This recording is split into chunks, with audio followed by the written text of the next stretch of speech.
Jusqu'à maintenant, au niveau du rituel eucharistique, j'ai présenté notamment qu'est-ce qui arrive à la liturgie de la parole et aussi spécifiquement le pain et le vin. Mais là, on va aller voir les paroles du prêtre. On va aller voir les prières eucharistiques elles-mêmes. Je dis le prêtre, mais il y a les fidèles qui s'impliquent aussi à certains moments, c'est sûr. On va explorer les différentes préfaces, les débuts de ces prières eucharistiques. Ensuite, on ira voir le Sanctus, et je vous assure que vous allez l'apprécier d'une manière différente après ma présentation. Ensuite, la doxologie. Moi, pendant longtemps, j'appelais ça le grand Amen. Par lui, avec lui, en lui. Bon. Et ensuite, je vais aller faire une petite incursion dans la divine liturgie qu'on retrouve dans les rites byzantins, donc dans l'Église catholique orthodoxe. Alors, on se lance. La prière eucharistique 1, elle est surnommée le canon romain. Et elle existe depuis très très longtemps. Et elle se base sur la liturgie de Saint-Ambroise vers l'an 380. Donc, c'est une très vieille liturgie qui est devenue la plus populaire vécue à Rome. Mais il existait d'autres prières eucharistiques selon d'autres régions.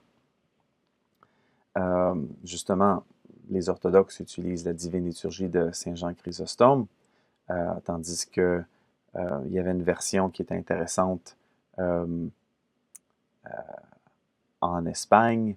Il y en avait une autre en France qu'on appelait gallicane.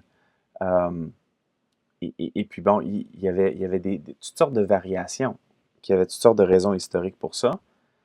Et cette variété de prières eucharistiques-là a coexisté pendant très longtemps.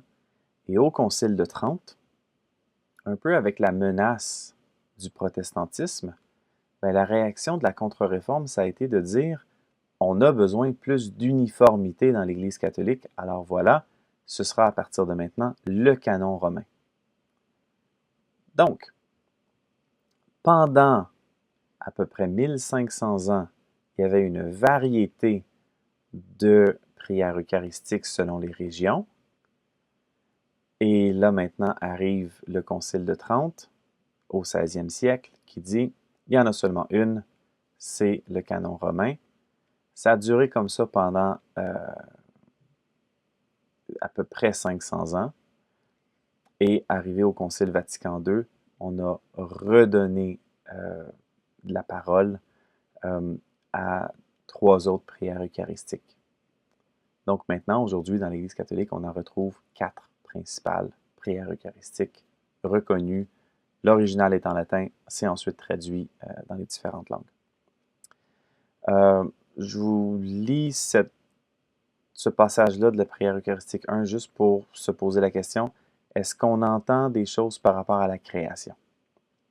Père infiniment bon, toi vers qui montent nos louanges, nous te supplions par Jésus-Christ, ton Fils, notre Seigneur, d'accepter et de bénir ces offrandes saintes. Lorsque moi j'écoute la prière eucharistique 1, il y a beaucoup de références à nos péchés, il y a beaucoup de références au sacrifice du Christ.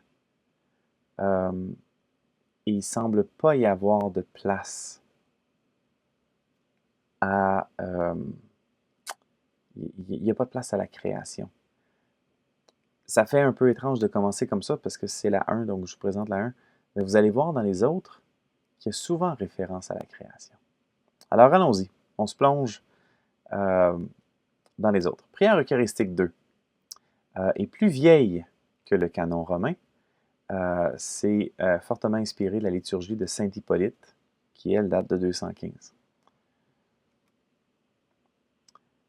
Vraiment, Père très saint, il est juste et bon de te rendre grâce, toujours et en tout lieu, par ton Fils bien-aimé Jésus-Christ, car il est ta parole vivante par qui tu as créé toutes choses. C'est lui que tu nous as envoyé comme Rédempteur et Sauveur.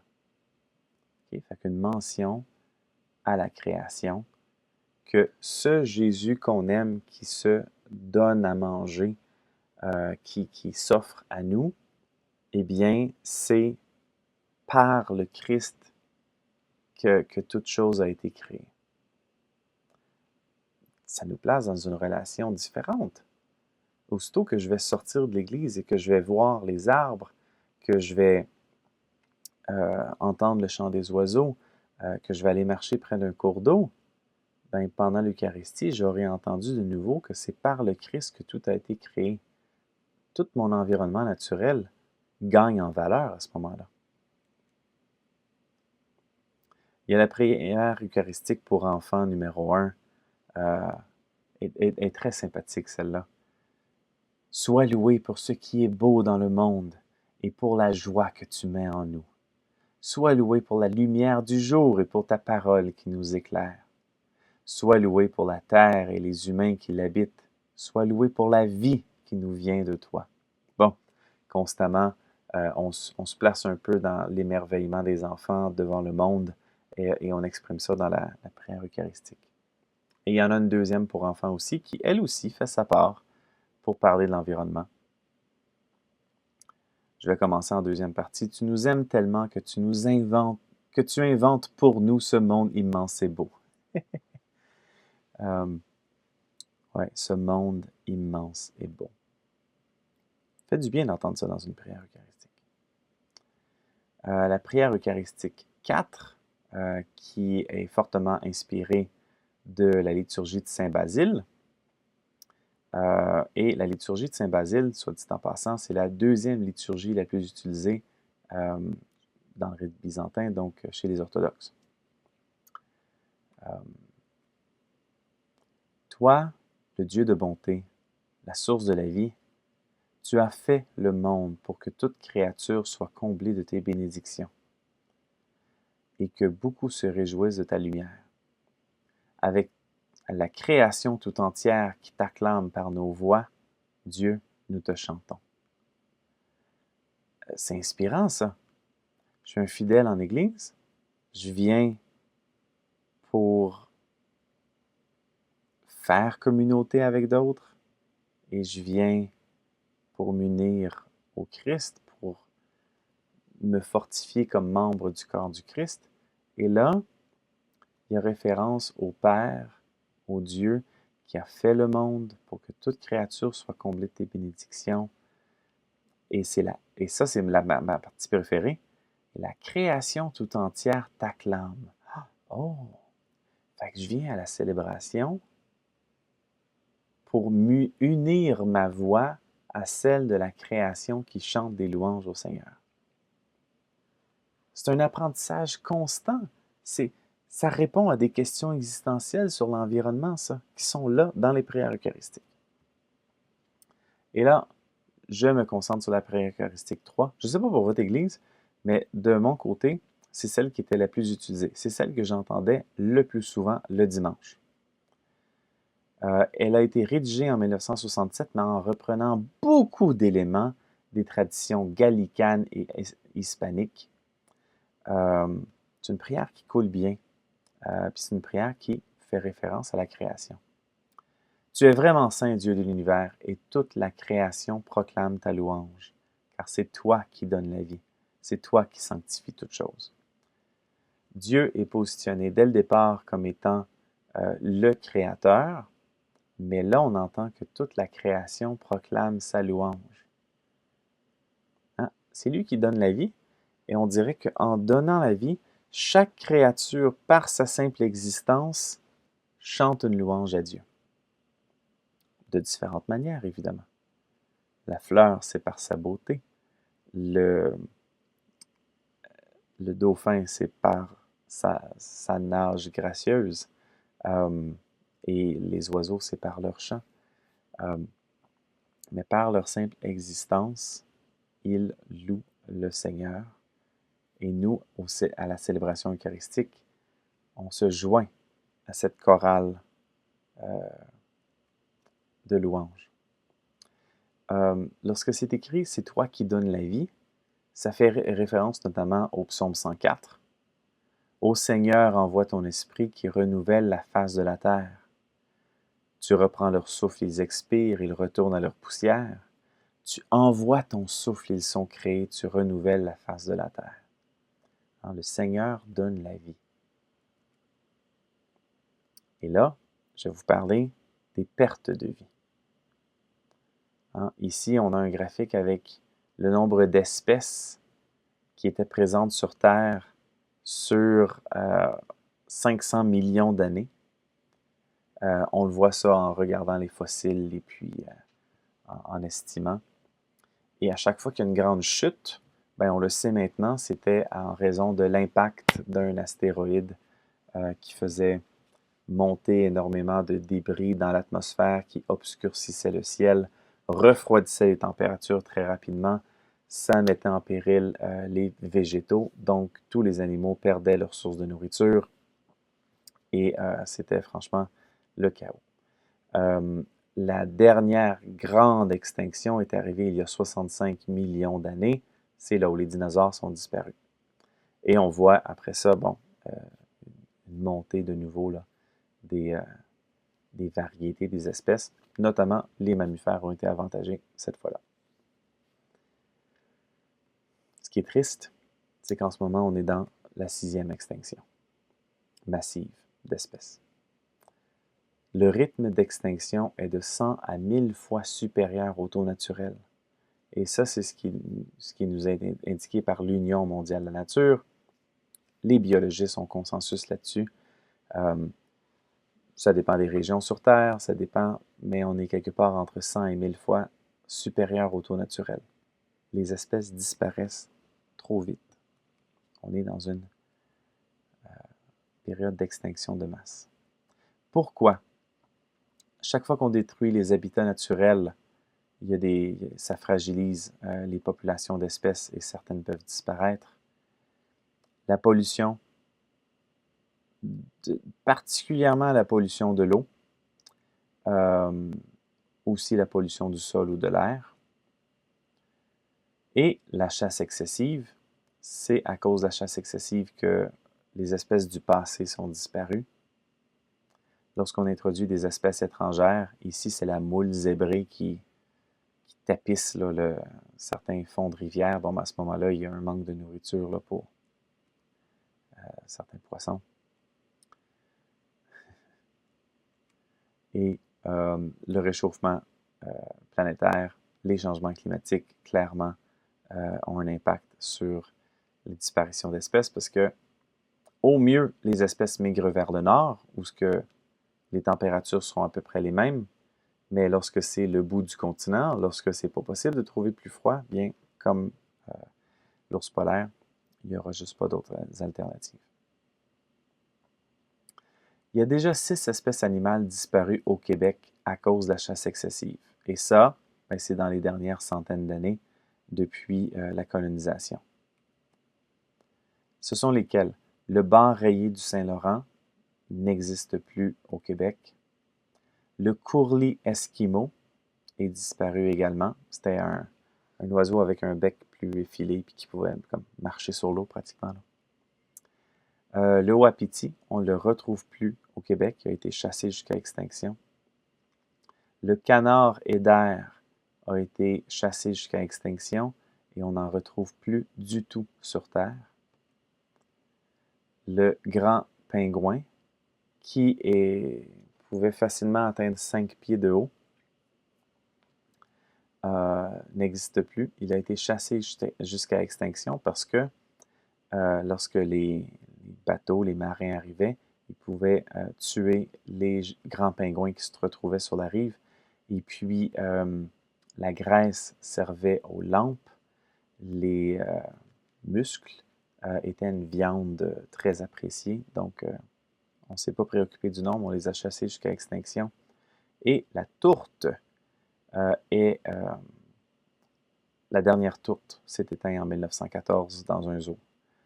La tourte a une signification très, très particulière là, au Québec parce qu'on mange de la tourtière. Donc, c'est un pâté à la viande qui, à l'origine, était fait à partir de tourte, qui avait donc son goût particulier. Aujourd'hui, on va encore manger de la tourtière dans les familles, sauf que cette tourtière-là, elle est préparée à partir, d'habitude, de 3 viandes différentes qui vont donc gagner un goût particulier, plus exotique, puisque c'est un mélange de viande. Mais avant, c'était fait avec des tourtes. Un peu triste qu'on se rappelle d'une espèce à partir d'un plat qu'on mangeait. Les espèces que je vous ai montrées avant, ce sont des espèces qui sont disparues, mais il y a en ce moment une liste de 76 espèces animales en péril au Québec, qui inclut le beluga, le faucon pèlerin et l'écureuil volant, qu'on appelle aussi le petit poll à touche. Si on ne fait pas attention, eh bien, mes enfants, les enfants de mes enfants, vont simplement voir ces espèces-là dans des livres plutôt que de pouvoir les voir dans la nature en action. Donc, après vous avoir présenté tout ça par rapport aux espèces en péril, je reviens à cette prière. Tu es vraiment saint, Dieu de l'univers, et toute la création proclame ta louange. Car c'est toi qui donnes la vie, c'est toi qui sanctifies toutes choses. Les espèces, par leur simple existence, louent Dieu. Par leur simple existence, nous apprennent quelque chose. Mais là, si par notre faute, il y a plein d'espèces qui disparaissent, à quoi ressemble cette prière-là, honnêtement? Et là, juste pour provoquer votre pensée, si on modifiait la prière pour être plus honnête, tu es vraiment saint, Dieu de l'univers, et tout ce qui reste de la création proclame ta louange. Car c'est toi qui donnes la vie, et c'est nous qui l'enlève. Bon, évidemment, je ne suis pas en train de proposer qu'on écrive vraiment ça dans notre prière, mais je suis en train de dire que la prochaine fois que vous entendez « Tu es vraiment saint, Dieu de l'univers, et toute la création proclame ta louange », ben rappelons-nous que la création est en train de proclamer une louange et que ce serait un péché, ce serait excessivement irresponsable que d'éliminer une espèce jusqu'au dernier individu. Conservons, valorisons cette prière-là. Ça nous parle tellement et c'est une belle sensibilisation à l'environnement. Ça. Je passe au Sanctus maintenant. Saint, Saint, Saint, le Seigneur Dieu de l'univers, le ciel et la terre sont remplis de ta gloire. Hosanna au plus haut des cieux. Béni soit celui qui vient au nom du Seigneur. Hosanna au plus haut des cieux. Bon, ça vient d'Isaïe. C'est repris en partie dans l'Apocalypse. Mais je vais me concentrer sur la première partie qui, elle, vient d'Isaïe. Isaïe a cette vision d'anges qui sont en train de chanter auprès de Dieu.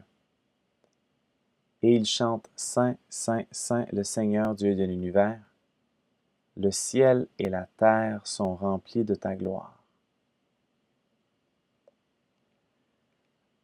Et en même temps, Isaïe va l'écrire, non seulement parce qu'il y a cette vision des anges qui disent ça, mais aussi parce que, je pense, lui aussi a été touché par l'immensité du ciel, l'abondance sur terre, et que lui-même voyait dans la terre et dans le ciel la présence de la gloire de Dieu. OK? On peut simplement garder ça d'une manière littérale que, bon, Isaïe a eu cette vision-là, mais qu'est-ce qui est en train d'être dit? Qu'est-ce que Isaïe comprend et qui est en train de nous transmettre? Que le ciel et la terre sont remplis de la gloire de Dieu. La majorité des prières eucharistiques ont rapport avec la transcendance de Dieu, mais là, tout d'un coup, on parle de son immanence, de la terre qui est remplie de la gloire, qui est une partie de la présence de Dieu. Wow!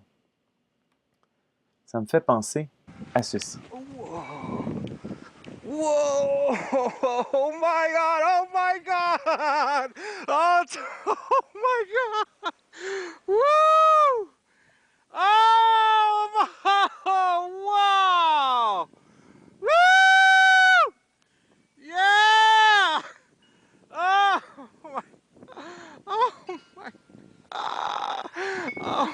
God, look at that. It's starting to even look like a triple rainbow. Oh my God, it's full on double rainbow all the way across the sky. Oh my God. Oh my God. Oh God.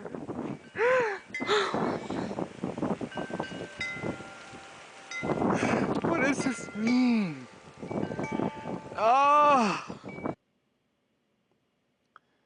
Bon, assez spécial. Assez spécial d'entendre ça de quelqu'un qui s'émerveille autant devant un arc-en-ciel. Mais bon, en même temps, je me réjouis parce que au moins il n'est pas aussi blasé que la majorité d'entre nous face à des phénomènes naturels qui sont pourtant si beaux, si splendides et de laisser ça passer, puis c'est pas important.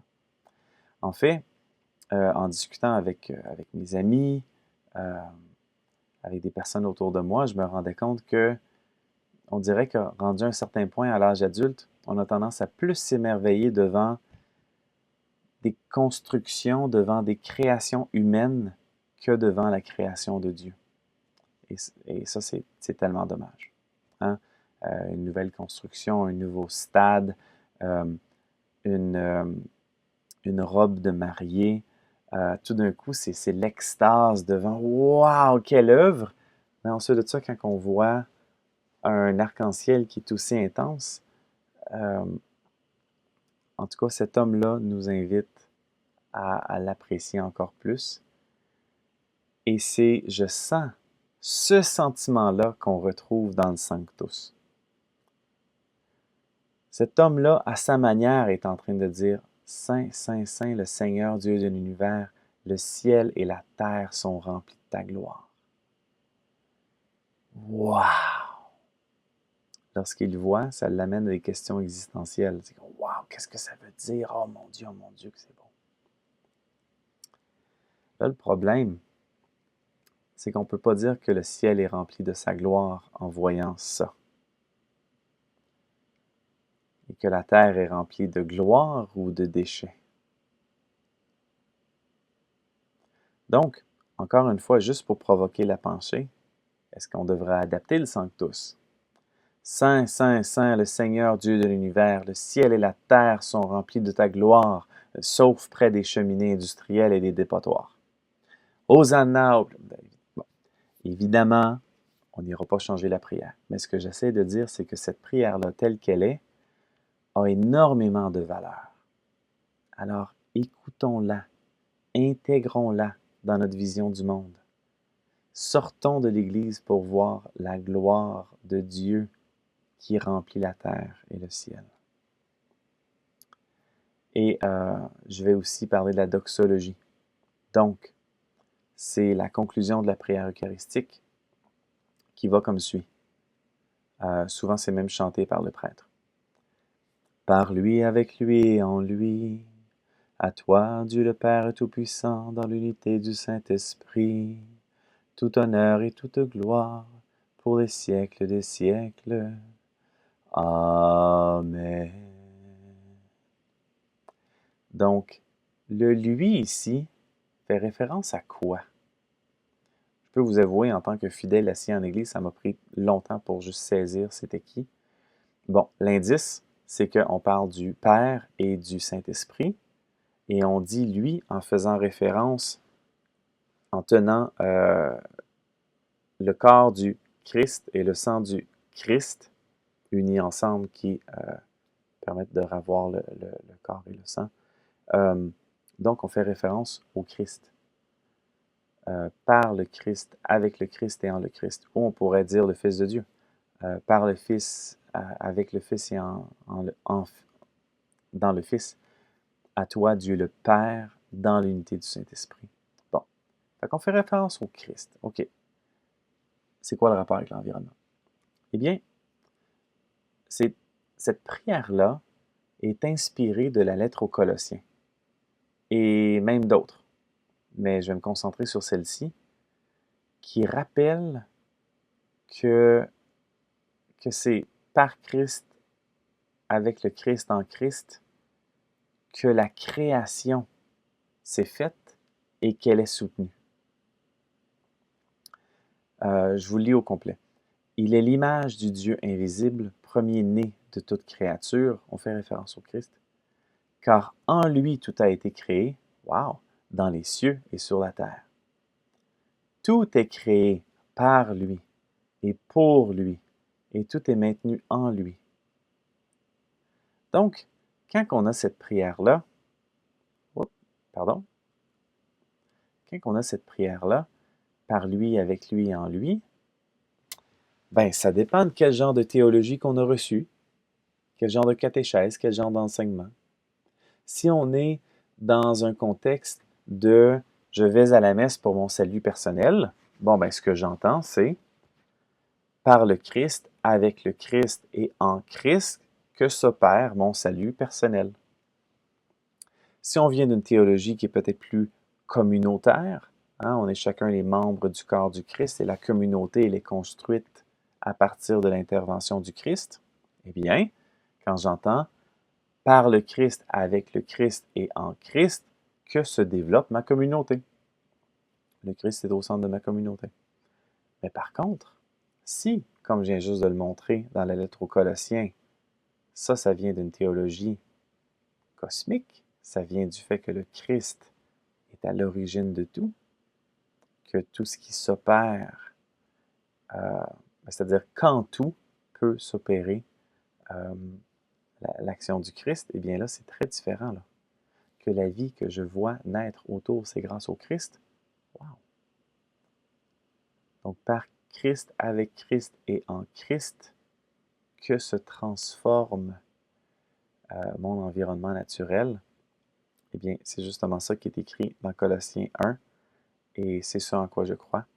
Donc, la conclusion de la prière eucharistique, la doxologie, elle pointe vers une ouverture à l'environnement.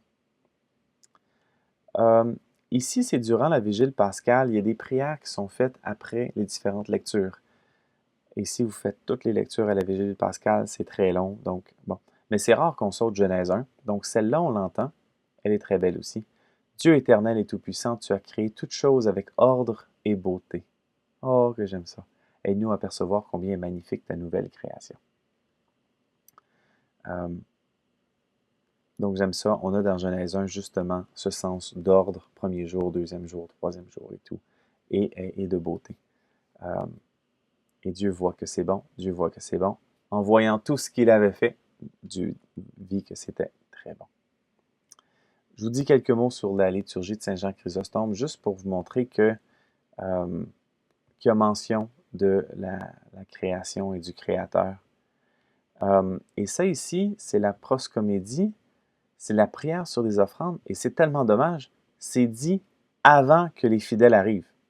C'est dans une petite pièce où on prépare le pain et le vin, et il y a un certain nombre de prières évidemment, mais celle-ci nous amène dans une théologie à laquelle on est moins habitué, mais qui est pourtant ancrée dans les Saintes Écritures. Voici ce qui se passe. Le prêtre et le diacre s'approchent de l'icône de Jésus, l'icône du Sauveur, font 3 inclinations, baisent l'icône et disent « Devant ton image, nous nous prosternons, ô plein de bonté, en demandant la rémission de nos péchés. Volontairement, tu es monté sur la croix afin de délivrer tes créatures du joug de l'ennemi. C'est pourquoi nous te rendons grâce et te crions, ô notre Sauveur, tu as tout rempli d'allégresse en venant sauver le monde. » Qu'est-ce qu'on entend? Sauver le monde.